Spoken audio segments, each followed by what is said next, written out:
naghihinala siya, no? Ito yung tinatawag na nakapraning, ano?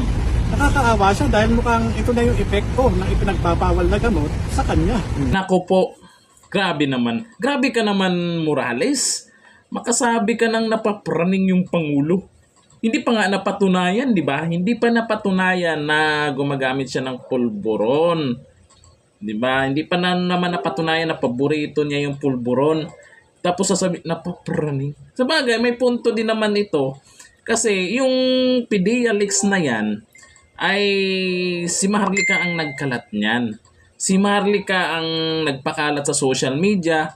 At ito lang naman si PDEA agent ay lumabas lang para patunayan na siya ang pumirma noong 2012. Ibig sabihin dyan, ay noong 2012 pa yung issue na yan. At alam nating lahat, nung election pa lang, ay talagang marami nang tumatawag sa kanya na ganun. Na bingig daw yung si PBBM. Pero sinuportahan pa rin ng dahil sa unit team. 'Di ba? Tapos ito si Morales, grabe ka naman talaga. Yan ba ang resulta? Papraning. Hindi naman siguro. Nakakatakot pag may ganyan tayong pangulo. 'Di ba? Nakakatakot. Hindi naman siguro.